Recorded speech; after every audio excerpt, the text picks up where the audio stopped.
Ladies and gentlemen, welcome back to our third and another episode of Traveler Talk. I know, it's been a while, but MI and I are back to talk about Exodus after a long hiatus from myself and just from the podcast in general. Of course, just a fresh reminder for all of you guys, you can catch us here on my YouTube channel at Somehotcookies, or you can catch us over on Spotify. Make sure to catch us on both if you prefer. Rate us, it would help us a ton. Spread the message to anyone who likes or is looking forward to Exodus, as it would help us out a ton in that regard. But Emma, how have you been after our long hiatus on this podcast? I've been good, just waiting for news.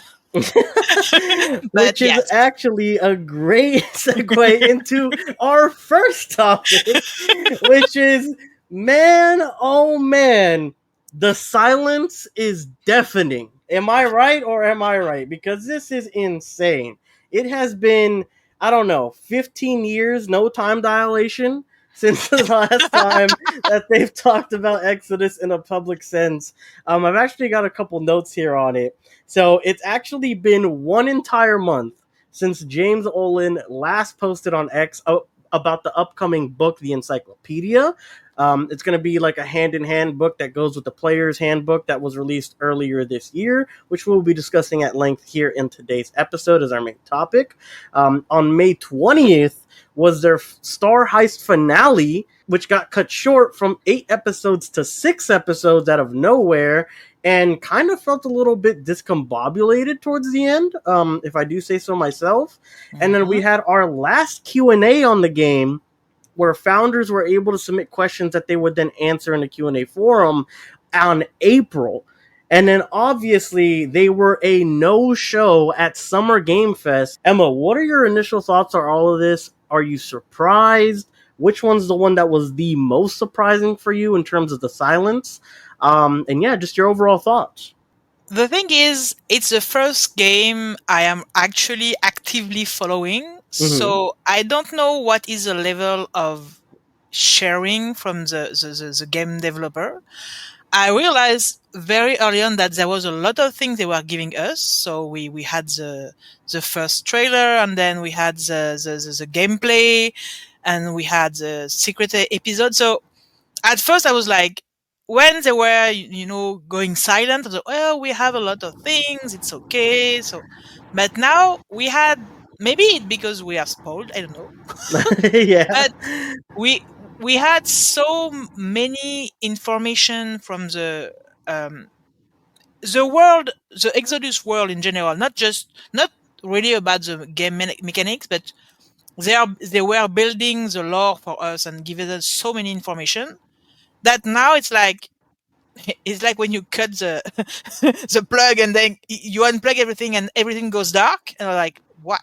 Yeah. So that was a bit surprising. I don't think worry is the right word. It just, I felt strange when they decided to cut short the Star Heist episode. We didn't have any explanation. We didn't know why, and visibly it wasn't. Oh, we said 8, but it was 6. It was visibly they had cut some things, because when we arrived for the last 2, they were speaking about things that happened, and so that was really the part when I was beginning to worry what was going on. So a lot of people, they have theory and why it was shortened. I mean, but we don't know, of course. We don't have any idea. So that was really the part that, okay, something is going on. Why did they cut that? Is there a problem with the game, or is they decided that it was too much investment for something that the people are not really interacting with? So maybe they just decided to go back to invest in the game. I don't know, but that was the thing that surprised me the most, because I think it was a good thing, but they decided to cut it short. And even as I am a fan of tabletop RPG, I feel that they had put a lot of information for the handbook and the encyclopedia and how the game is going to, the TTRPG is going to play.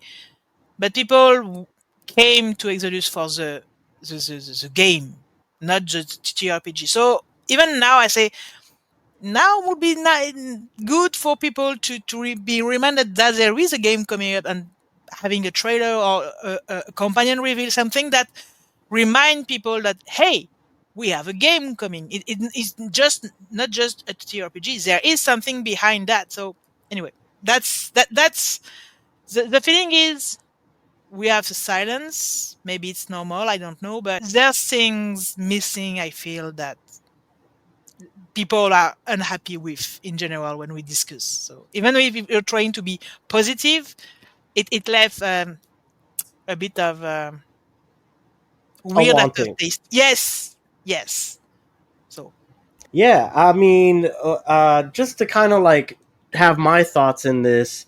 Well, first to answer your question, is this kind of normal? I mean, I would say yeah. There's a lot of development cycles that they'll drop a trailer, maybe even wait a year, and then you finally get another trailer or gameplay introduction, and then that trailer is the one that'll say like coming out later this year, 2025 November or whatever, or early next year, mid next year, something like that. Like there's a lot of times where something like that happens. So not hearing from them isn't too bad. The only thing I feel like is it feels worse because like you said, we were getting all of those informations from the left side of the field, the right. Their site was constantly getting updated. We were getting gameplay trailers. James Olin was updating us about the handbook and the encyclopedia, and we were expecting them to have a big announcement at Summer Game Fest. That's our own fault, it's not their own. They didn't say they were going to do this.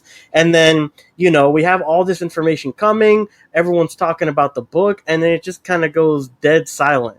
And it just kind of stings more for that front of why people are a little worried, I guess, is maybe the word. I wouldn't say worried. I would say more like we're just kind of confused, right? Like yeah, you were going so hard with all this information before, and now we just have dead silence. I mean, I've said it before, even in the server. I'm just like, yeah, I just think their noses to the grindstone right now. I think they're just focusing up. For those of you that might not know what we were talking about with the Star Heist episodes, Star Heist, in the comment section of the first episode, was originally slated to be 8 episodes long.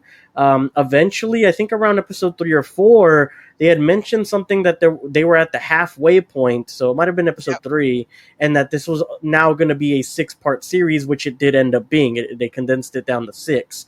We don't really know if it was because of plot stuff, if they just didn't have enough time. Maybe some people couldn't show up because they did have a lot of guest characters. So it could have been any number of things. Maybe they just wanted to focus more on the game itself, like Emma kind of hinted at. But we really don't know. But it was just kind of in a kerfuffle. And then I think it was episode 4 leading into episode 5. They even gave us like a, what she was talking about. They gave us like a synopsis of what happened the episode before.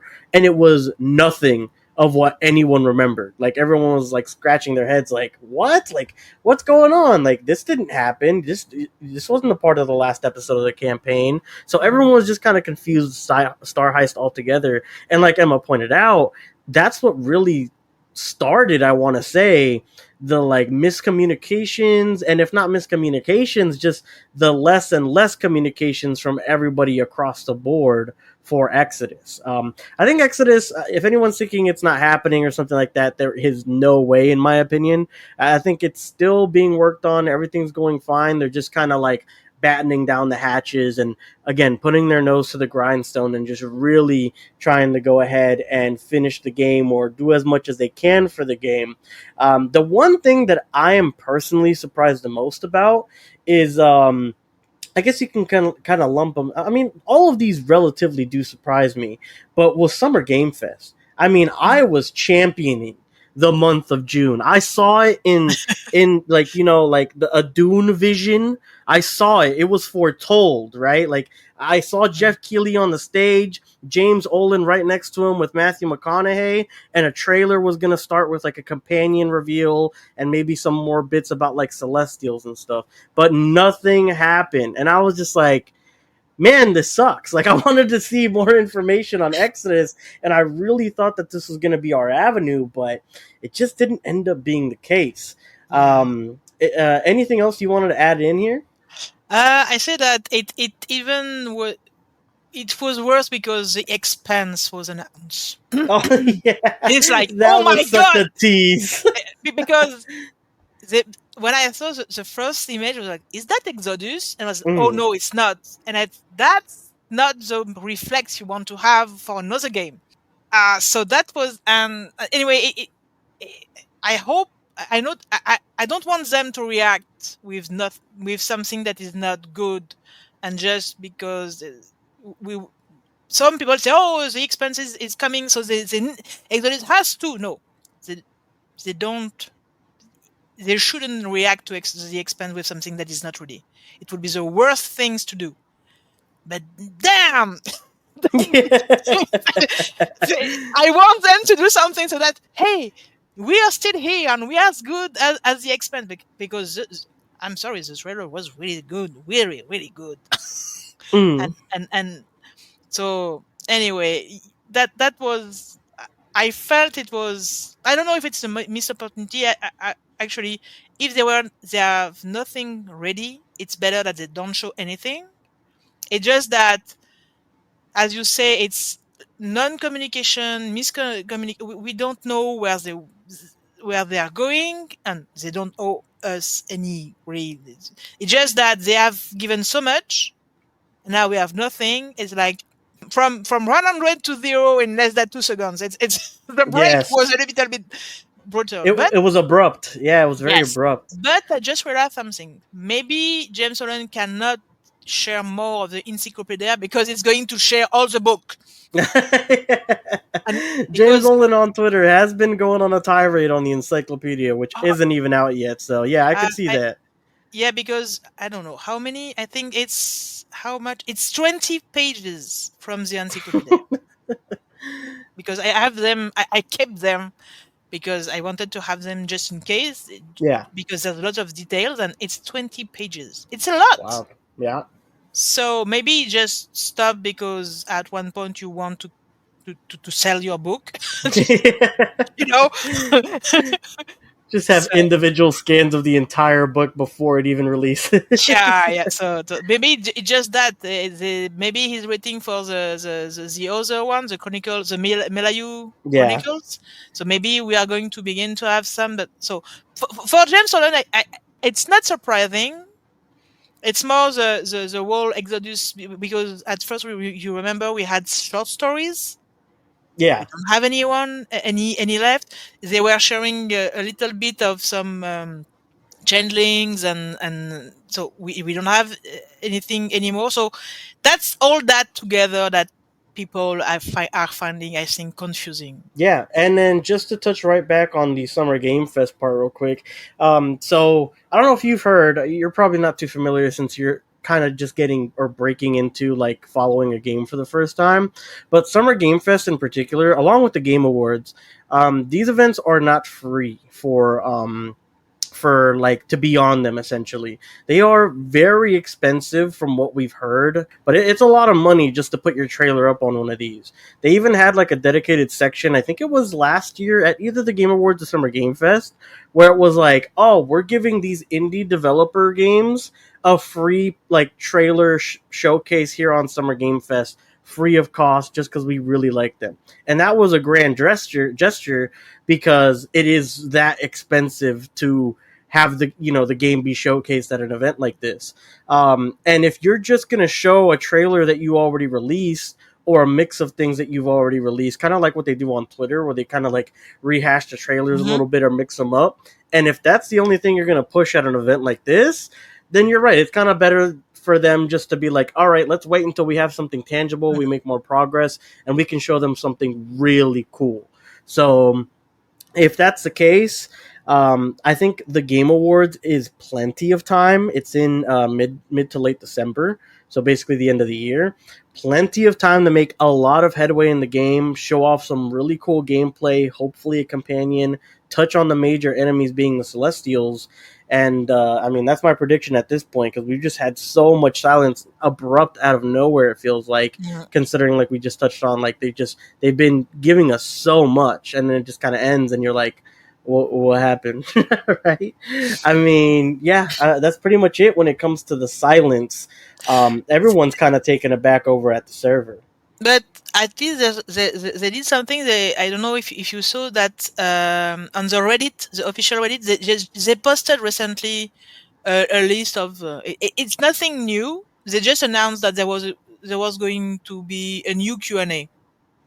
Ah, okay, yeah, I think I So I saw them talking in the server about it that yeah, there's gonna be something being sent out soon to founders to fill out a questionnaire yes. like usual, but So there's nothing yet. no, and no one received the email, but they announced that. So it's once again, it's nothing new. It's just rehash as always.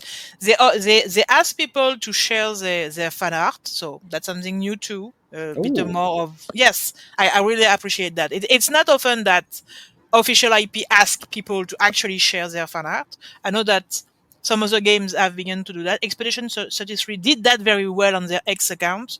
They're reblogging, they're reposting all the other art that they're saying. So that's really nice. So I like when the developer or creator accept fan to create for in this world. So that I find that a nice gesture. But the real new thing is we know that the Q&A is coming. So and that's as far as it goes as like them talking to us about the game. But like we've said, hopefully we get some more news soon. If not, at the very least, towards the end of the year for something like the Game Awards, maybe they put out their own trailer. Maybe they have another big like October dump like they did last year, where they showed us the Coven, the Moriyama, and showed mhm. off the Awakened Ravens as well. That was also a cool trailer. So Yeah. very excited for Exodus's future, albeit even a little bit disappointed with the silence as of right now, but still excited nonetheless. And I know the second that trailer drops,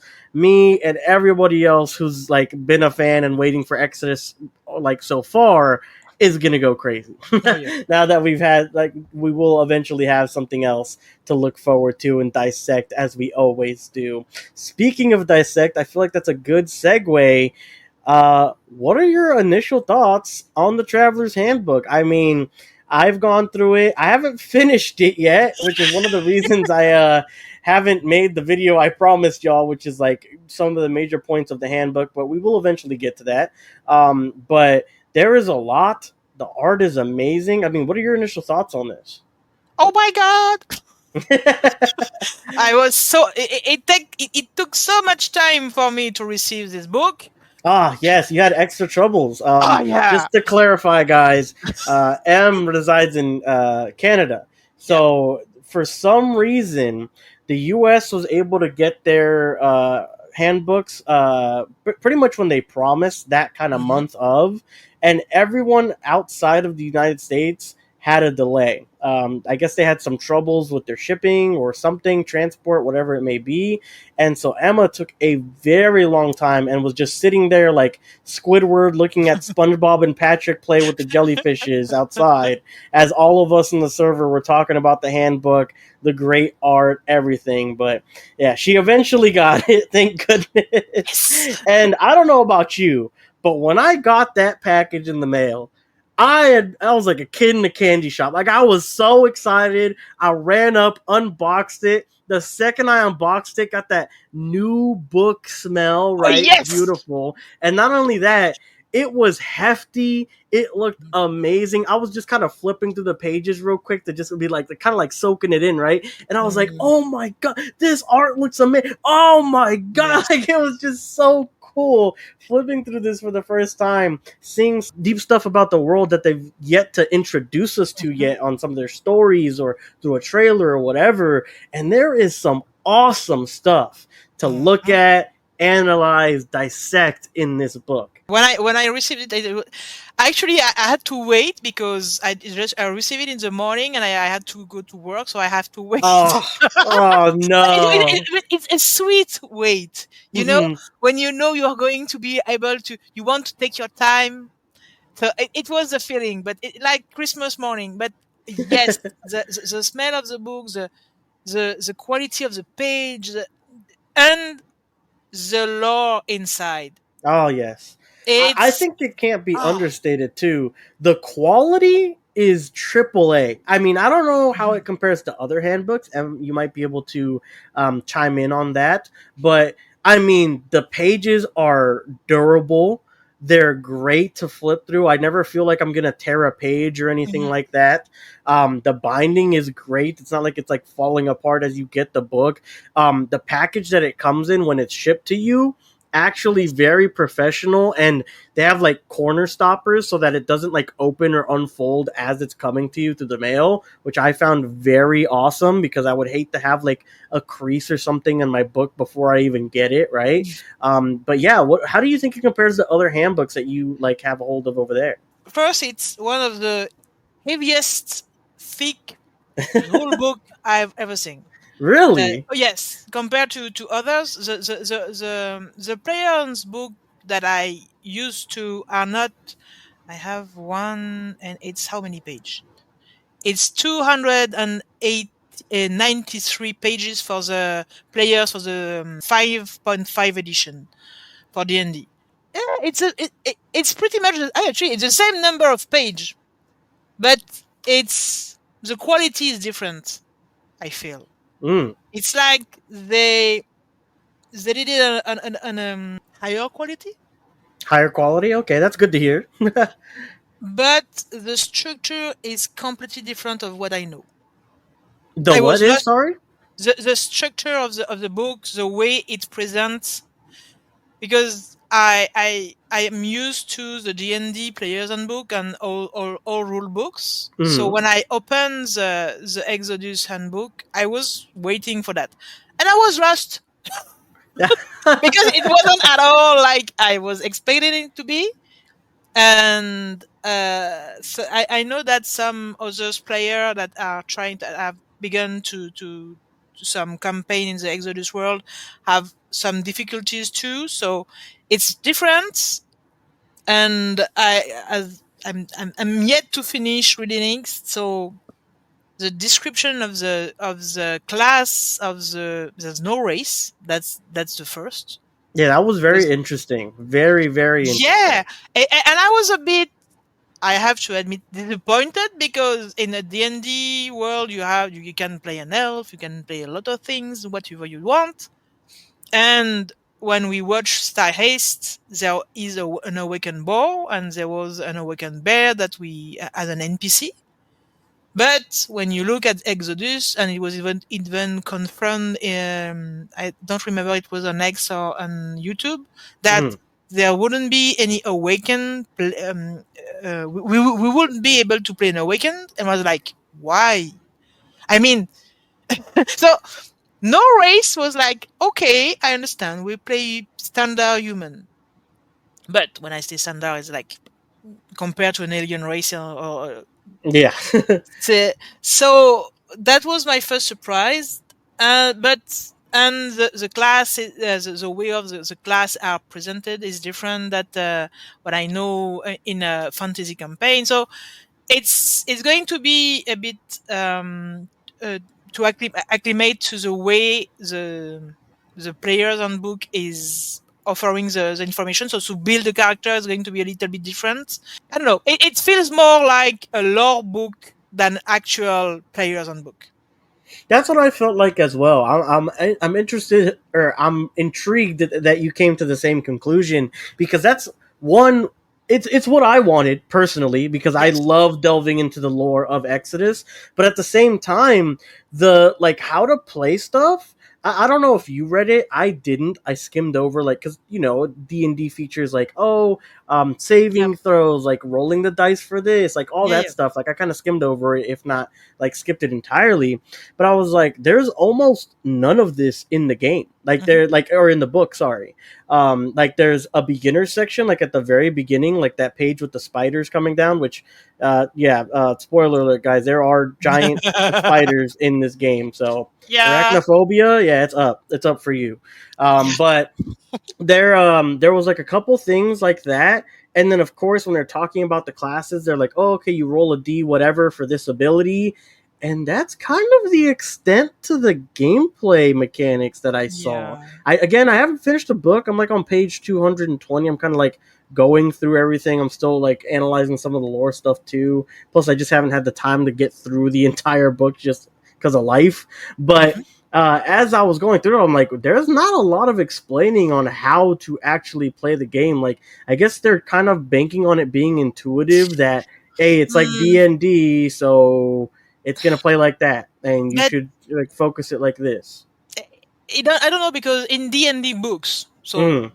it's explained, and you play D&D, so I would expect that from like I don't know the X edition in D&D where it's like, okay, you already know how to play. It's not so. I'm surprised as well, and the thing that bugs me, we admit it, is that sometimes some of the information in the book, in the handbook, is written as if it's not sure. Like, oh, we think that, oh, we don't know how. I'm like, okay, that's not supposed to be the way I read a player's handbook, because in the player's handbook, it's clear that we're describing the world so that the player can fit in the world and understand how the world works. But some of the information in the handbook for Exodus, it's like you are in the law, you are in the world, and you don't know if the information is true or if it's propaganda from the celestial. It's like, what? So one of the things that like very much speaks to that for me was the very beginning. Like I think it's like page 15 or something. I have it somewhere in my notes, but there's an Elohim section that's like, oh yeah, they could have transcended like life being. We don't really know, but like basically hinting that the Elohim could now be like energy or like a form of energy, and that's why we don't know where the Elohim went.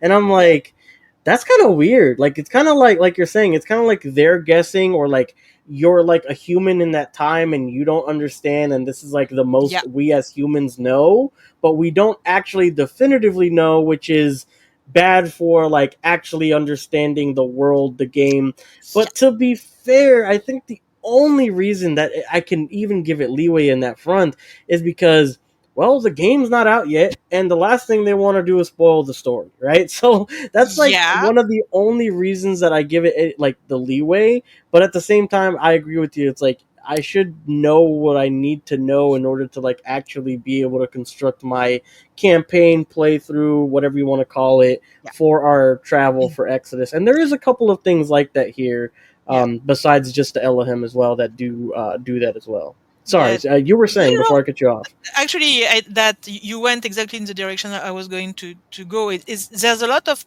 there's a few passage like for the Elohim and the prodigies and as the neural link is like, but why don't I have the actual real explanation so that I can choose as a DM if I'm sharing that with my players or not? And I understand that they maybe don't want to spoil the game, but in that case, the people who choose to buy the book, they know that they might be spoiled. So I am one of those freak that needs to, to have very tight things when play because I want it just I love to understand the world I am playing with. Mm. And having those confusing or not confusing, but it's like it's unclear. And I don't like that because, for example, in the Draconomicon in D&D, it's explained. It's a black dragon and it does that, and it comes Mm. from that, and that's okay. That's you know you have a concrete set. It's a set. It's setting. It's square. You know where you go, and you can choose whatever you want in that space. There, it's not. It feels that oh yeah maybe we don't know, so it's not objective. Yeah, so like at that point, it's like you have to fanfic it as a DM. Yes. Like, oh, we don't know where the Elohim come from, but my DM said that they come from toilet water under the sea, so that's where we're going to explore to find the final Yeah. sphere that we need. Like, That, I mean, that, it could that literally be anything. For the Elohim, it doesn't bother me because there's a very few chance that I meet them in any campaign. I mean, at the level of power, it would like meeting Bahamut, that is a god of dragons. Okay, no, I'm not going to. So it wasn't that bother. It more for the actual useful things that you neural link is like everywhere, Yeah. and that it's not really clearly explained, because if you have read or try to read the Hamilton book, you have an explanation, but then yes, then you have the law in the handbook. They say, oh, you can be that. I don't want to spoil, so I'm not. I don't know. Anyway, I'm trying to They're stay back. different. They're different. They have They're different different, explanations and as I to don't like what that. that could be like. Yeah, and And I that was putting a lot of sour in a lot of people's mouths as well. Just kind of being like, all right, so which one is it? And we do know that the Archimedes engine is supposed to be after. So my little personal like fanfic is like, okay, some events that stem from whatever your decisions are at the time of the video game, that's what ends up leading into the Archimedes engine, but the Archimedes engine can't outright say that, because then it will be a spoiler for the game, which is inherently what the problem is with the handbook.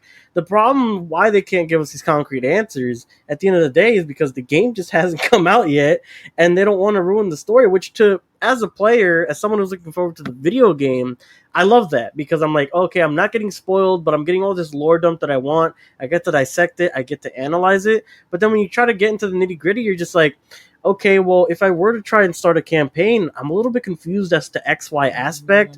I don't know where I would go if I introduce this certain race or character.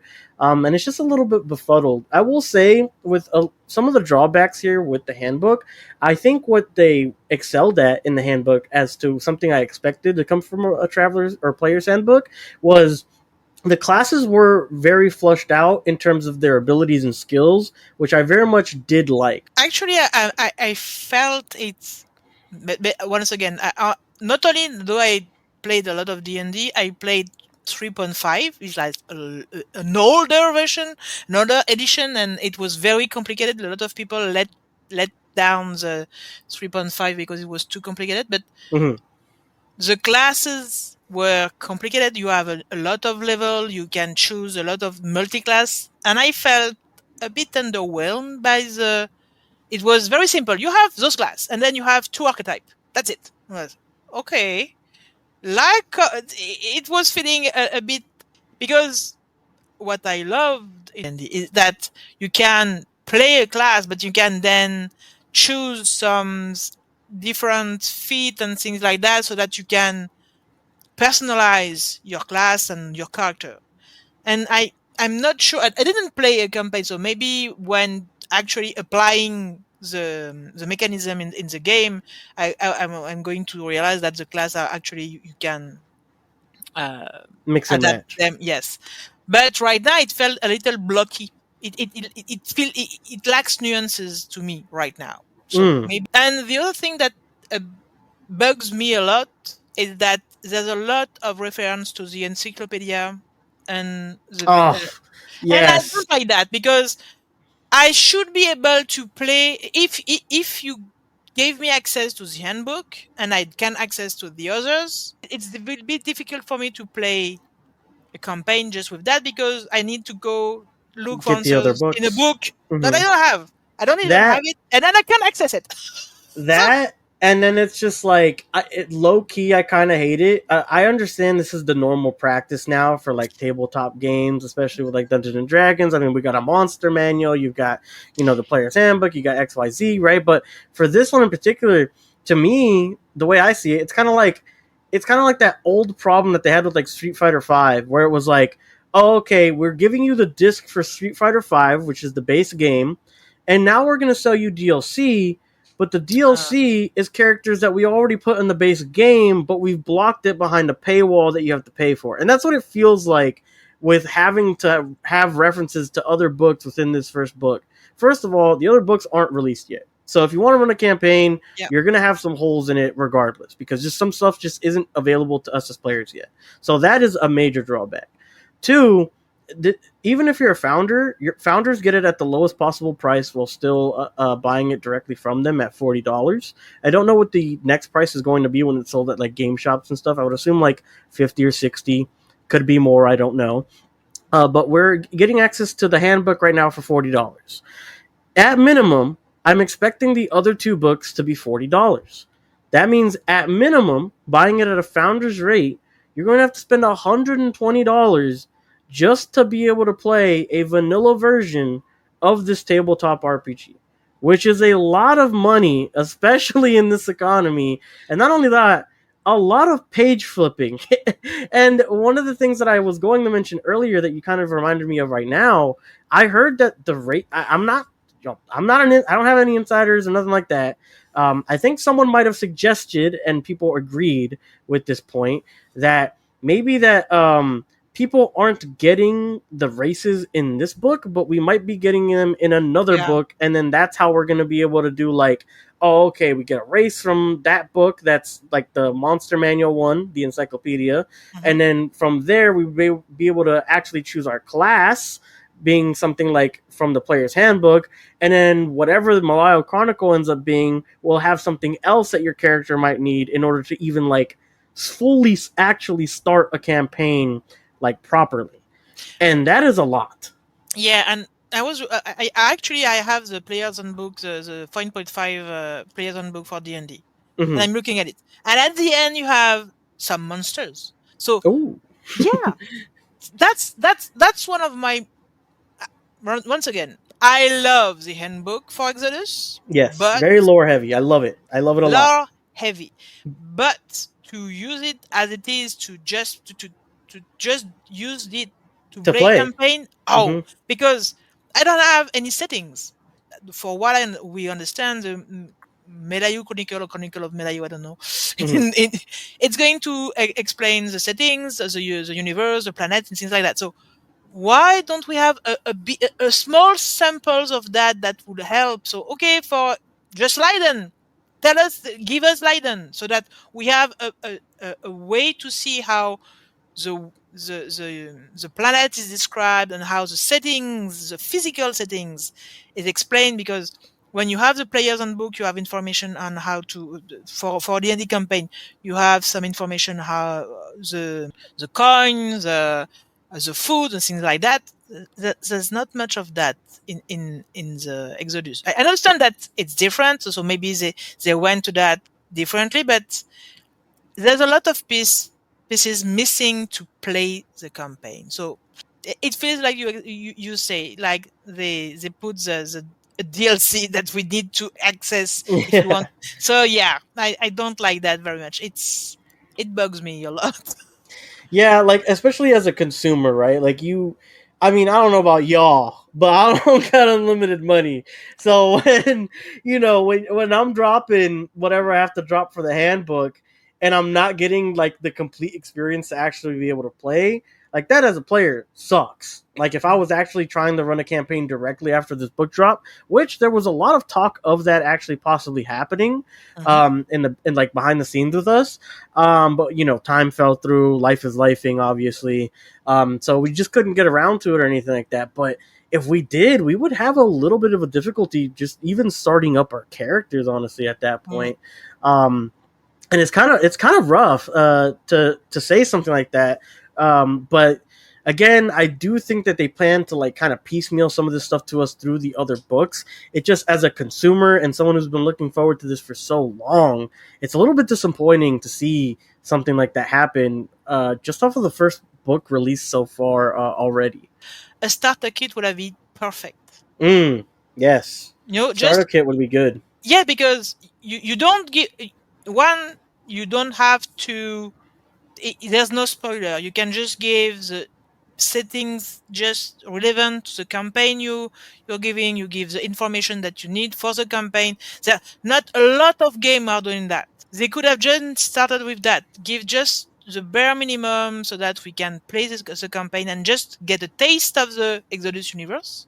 And then we have the release of the full books. Yeah, because just like trying to come up with your own monsters, like yeah, you'll probably reference a lot to D&D monsters because we didn't really get any on Yeah. this, like stat wise. Like I mean stat wise. Like we've Yes, that recently was. gotten some from James Olin with Yeah. his encyclopedia post. We actually got a couple, but the problem is that's not playable currently with just the handbook. And if you don't pull up Olin's tweets, Yeah. well, you just don't have monsters to play with besides one that you make up, which is kind of like, oh, okay, well, I'm now disimmersed from the universe of Exodus because we don't have official monsters. We just kind of have Charlie in the background making up his own concoctions, which isn't a bad thing, but it's because imagination is what really runs these tabletop games, right? Mhm. But at the end of the day, it's like, oh, okay, well, I was kind of looking forward to some of these cool like AI enemies and robotic enemies we're going to be having and stuff like that, but we can't even get a preview to that in the player's handbook, which does suck. Mm. Oh, and to be fair, I love I have a lot of imagination, but It only goes so far. yes, and the thing is, the DM has imagination, but one of the thing is it's imagine the imagination is freed because you don't have to invent the whole world. You Hmm. can focus on the campaign. There, there we have reference missing, and you have to invent the thing, and then you have to invent the campaign. Visibly, we are missing a lot of other information, stats, and I feel that those missing pieces are in those books, but Yeah. that doesn't feel right If now. I remember, I think the only stats that we really get is like your created character stats, and then we get some awakened like companions that you can have. We Yeah, get some of those stats as well. But yeah, it's like, well, I'm not fighting frogs for my entire campaign, so where's the yeah, rest of them? But yeah, overall, I mean, look, the handbook does have a couple gripes that we've been going on about for a minute. So if you want to get into playing the tabletop RPG, you might want to wait a bit yeah. until the other books release. See if there's some way you can get them all on a sale or something. I have no idea how they work with that in terms of tabletops. I'm not too familiar. This is my first like foray with them. I don't know if that's even a thing. But what I would say is if you're interested in Exodus, if you really want to know more about the lore of the world, this gives you the deepest dive you can possibly get right now in terms of diving into the world of or the universe of Exodus head first at this point. And it's really good. I mean, Yes. like we said, like this is not to understate the quality, the good writing that's in the book for like the stats and stuff, the characters that are revealed, or not characters, but the created character stuff that you can do, the skills that'll be introduced in Exodus. There is some awesome stuff in this book. Game wise, that'll also be implemented as well. It's just that for actually being able to play the game, it's not enough to really be 100% starting a campaign for Exodus as of right now.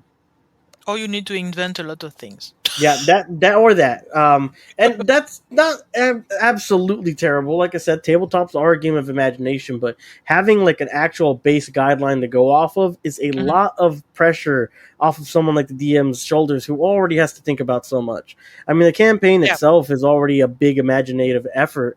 Having to yeah. remember and take notes on monsters that you have to create, AC levels, abilities that they could have, like that's just it's Mhm. so much, and your DM has a life too. Like Yeah. they have things that they want to do, need to do, like it's asking so much of a DM at that point where it's just like, all right, let's give Buddy a break. Like let's not start a campaign for Exodus now, but maybe when they have more framework, that way they can build off of that and give us a proper campaign in the Exodus universe. Is there anything else you wanted to touch on about the overall structure of Exodus's handbook?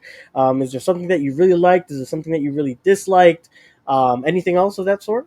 No, if yes, there's a lot of things I would like to discuss about the actual lore in it. I don't know if you wanted to for us to touch on that, or but no.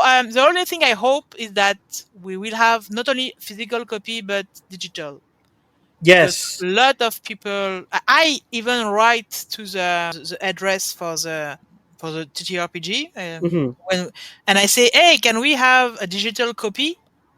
And he said, "Oh, it's not in the plan." I was like, "What?" Wait, really? Yes. No, And the, that's actually shocking. A the, digital version is not planned. the I guy wonder answered why. that. I don't know. The guy answered that, and then he said, "But we are taking note." And someone else write the same thing as me, and he had the same answers, like, "Oh, it's not in the plan, but we are taking note." It's like, how is not that in the plane? It is a lot of people use strictly digital copies. Yeah, digital copies for everything is super popular. I mean, even So, video games at this point, movies people are renting and owning digitally now. Like, digital is the way of the future. As much as you love or hate that, it is one of the things that people are getting more and more used to. The only thing that I could see as to why they didn't or don't is like have it in the plans currently is because it's very easy to have one of those files accidentally go yeah, somewhere it's not supposed to, and all of a sudden it's it's yeah, everywhere on a certain site for free. You know what I'm saying? Like that's probably the only reason I could think of that why they weren't planning on releasing something like this digitally. Yeah, I mean, like the lore in this book is amazing, guys. I mean, these are just a couple of example pages here, but the artwork is bar none. I mean, the artwork in this book is phenomenal. And if it's not like actual art, as you can see on the left, that's actually a still from the trailer that we got for the reveal of Exodus with hmm, Max. Yes, this is Max Max on the in left Trent. from the trailer. And then this, I mean, this art is just phenomenal. And these are just a couple examples. There are some awesome pieces of art in this book. If you just want like some cool art to look at, that alone, honestly, is enough to want to Yeah, pick up this book because it is truly phenomenal. Um, in terms of getting into some of the lore stuff, I did really want to, but we're running at 51 yeah, minutes. Um, I guess one thing that I will talk about for lore, and you can be free to follow up here on this. I mean, we said there were a couple holes and things that they're holding off on for like the major story reveals, spoilers, obviously with the Elohim, and then some stuff that they do reference over to the encyclopedia. But for the stuff that they do show fully, I mean, it's some of the most interesting stuff that I've read in a while in terms of like lore for a video game, which is really cool. Um, I mean, just some of the things like items that you'll be able to use. I listed out, or not use, but that are in the world. I listed out a couple, like the Predator, which is essentially a nuke that they mm, use and they launch to like destroy planets. It's insane reading about something like that. Proto matter. It's like a type of fluid that you can dip anything into, and it'll duplicate that item no matter what it is. And I'm like, dude, this sounds like so cool. Like this sounds amazingly awesome. And they give you a couple stills of some of the stuff that you can see. Some doesn't even get an image. They just give you the description, but most of the stuff in the book does have a correlating image somewhere within that page mhm, to talk about. And then when you're getting into stuff like how they think, right? That the travelers were founded and the stuff that goes in with travelers and how they work and stuff. It's super interesting to read that. I mean, I was lost in those couple like 8 to 10 pages of like the upbringing and the theory that they put in the handbook, I guess, for how travelers actually came to be, yeah. what they do, the tattoo stuff, the Lorenz Times pieces. I mean, it was just phenomenal. The constellation tattoos. I really, really hope we have that in Oh the game. yeah. I really, not just the concept in the TTRPG is really interesting. I love the concept of that and the idea that you can use them as a way to transfer information. It's like, Hmm. wow. But I hope we will see it, it will be in the game because not just the very fascinating aspect. We were having a discussion about we want to see the tattoos on our on our characters, for example, and if by level we can add other tattoos, that would be really great when you create your character. But the information behind knowing that you can the ideas that someone actually came with that idea, that's really interesting. They had a lot of very interesting world building the lore is really amazing. Yeah, and I mean, we can go ahead and cover it on a following episode if you guys are interested. But I didn't want it's like a whole smorgasbord to dip into. I Yeah. know we'll be talking about it for like 40 minutes minimum. So I'm like, Yep. all right, we shouldn't get too into it right now. But No. I'm telling you guys, some of the lore stuff in this player's handbook is truly captivating and awesome to read through, and just like little tidbits of what we might be getting into Exodus's video game whenever that gets more information and comes out, right? So, any final thoughts? A player's handbook, anything like that? Do No, you recommend it? yes. I know. I know. I see a lot that bug me, but no, it's a very. I love this book. I didn't finish it, not because I don't want it, because I don't have time. I have kids, so Yeah. it's taking a lot of time. But it's for someone like me who love world building. It's so interesting. It's no, you get the book.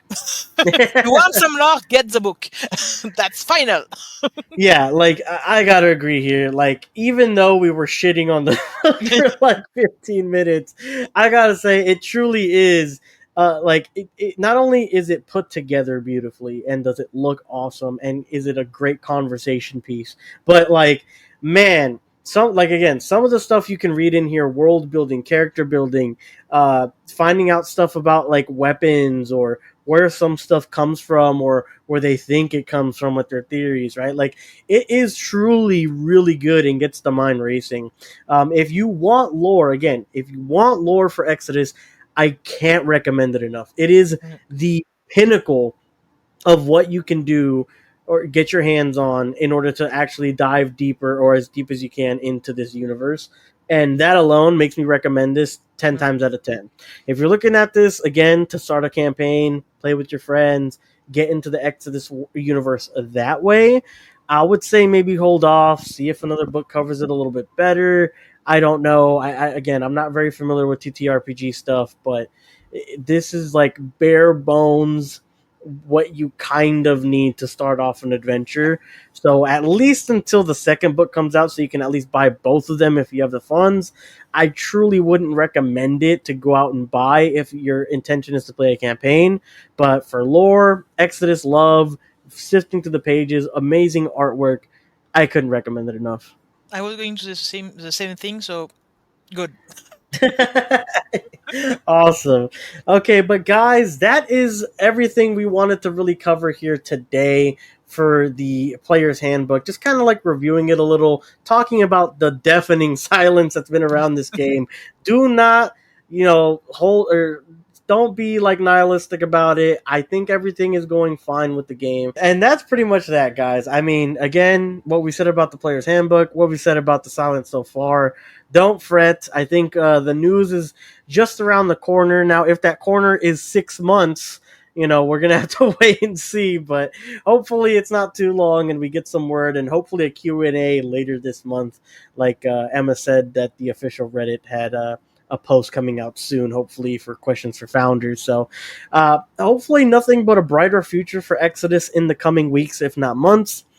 And next time we can get into some of the major topics, like maybe the travelers like information along with the tattoos that we were trying to kind of pivot away from earlier, so we didn't get too lost in the sauce. But maybe next time we can have that be our main topics, just a couple of our favorite things from the handbook itself. Yes. And we can go deep into that for our next session of Traveler Talk. But guys, this has been me, your host at Somehotcookies, and of course Emma, which is at the Emma the Sci-Fi Gal. Emma, is there anything that you want to go ahead and say before we end off tonight? Besides the fact that we are all waiting for news, but we are all excited for Exodus.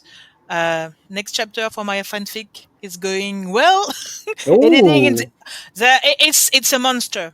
oh, It's 20 pages. It's like more than It's a 10K word, so yes, it's a big chapter coming. So Nice. the edit is a bit, yes, it's a bit long. I use the handbook for that. Thanks. That's why I needed it. Yeah. And always, if you lost yourself on Tumblr, just come and say hi. There's always some news on Exodus. I'm trying to keep that alive. So Yeah, guys, that's and it if for you me. haven't checked out her first fanfic, that'll be linked in the description as well. You guys can check it out there. An amazing piece of work. You guys, if you guys want some original fictional stuff based on the world of Exodus as accurately as it could be back then, you guys should definitely check it out. It's a good read. Thank you. All right, but ladies and gentlemen, that was me and Emma for today. We hope you guys have an amazing rest of your day as we wait for more Exodus news. And with the help of Tide Dilation, hopefully we will get there sooner rather than later. And that is going to be it from us. You guys have a good one. Peace. No bye. Oh, bye. Sorry. Bye. And we have lots of news. We hope for news.